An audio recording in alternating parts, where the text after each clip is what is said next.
नमस्कार मंडळी, मैत्रिणींनो, आज मी बनवणार आहे तोंडाला चव आणणारी टोमॅटोची चटणी. आता कधी कधी आपण आजारी वगैरे असलो की जेवायचा मूड वगैरे करत नाही, अशा प्रकारे चटणी बनवून तुम्ही 2 चपात्या आरामात खा.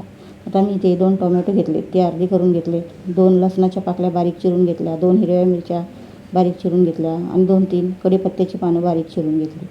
हिरवी मिरची तुम्ही तुमच्या चवीनुसार घालू शकता. मैत्रिणींनो, ही चटणी एवढी छान लागते की आजारी माणूसही 2 चपात्या आरामात ह्याच्याबरोबर खाऊ शकतो. आता मी टोमॅटो एका कढईमध्ये थोडंसं तेल घालून त्याच्यामध्ये टोमॅटो भाजायला ठेवून दिली. ही टोमॅटो 2 मिनटं भाजून घ्यायची वाफेवरती. नंतर त्यांची साल काढून घ्यायची.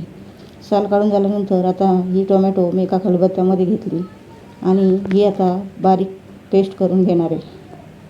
टोमॅटो बारीक पेस्ट करतेवेळी थोडा हलक्या हाताने करावा लागतो, कारण की याला पाणी खूप सुटलेलं असतं आणि मग ते सर्वभर उडू नये म्हणून हे फक्त याच्यामध्ये आपण वाटतो त्याप्रमाणेच ठेचून घ्यायची, अगदी बारीक पेस्ट करून घ्यायची ह्याची. नंतर मग ह्याच्यामध्ये एक बारीक चिरलेला कांदा घालून घ्यायचा, 2 बारीक चिरलेल्या हिरव्या मिरच्या मी घालून घेणार आहे आणि 2 लसणाच्या पाकळ्या त्याही घालून घेणार आहे. आता मी ह्याच्यामध्ये कच्च्या घातल्यात, तुम्हाला हव्या असल्या तर तुम्ही टोमॅटो जेव्हा भाजायला आपण ठेवतो त्यावेळेस त्या 2 पाकळ्या त्याच्यामध्ये भाजूनही घेऊ शकता. नंतर त्याच्यामध्ये 2-3-4 कढीपत्त्याची पानं बारीक चिरून ती घालून घेतली मी.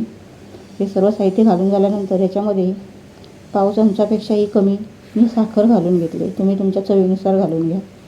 नंतर ह्याच्यामध्ये चवीनुसार मीठ घालून घ्यायचं आणि हे सर्व एकजीव करून घ्यायचं.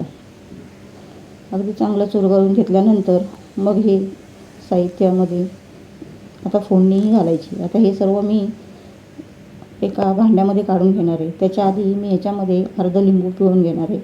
तुम्हाला जर आंबट हवे असेल तर तुम्ही अख्खं लिंबूही याच्यामध्ये पिळून घेऊ शकता. आता अर्ध लिंबू पिळून झाल्यानंतर हे परत मी एकजीव करून एका काचेच्या बाउलमध्ये काढून घेते. आता ह्याला मी वरून फोडणी देणार आहे. ही चटणी अगदी खायला खूप छान लागते. अगदी तुम्ही भातही ह्याच्याबरोबर खाऊ शकता. आता मी ते तेल गरम करून घेतलं. आता तेल गरम झाल्यानंतर त्याच्यामध्ये अर्धा चमचा जिरं, पाव चमचा राई आणि अगदी 1-2 चिमूट एवढं हिंग घालून ही फोडणी ह्या चटणीवरती मी ओतून घेणार आहे. चटणी अगदी चांगली फोडणी दिल्यानंतर चव खूप वाढते या चटणीची आणि खायला खूप छान लागते. अशा प्रकारे नक्कीच बनवून बघा आणि रेसिपी आवडली तर लाईक, शेअर, सबस्क्राईब करा. धन्यवाद.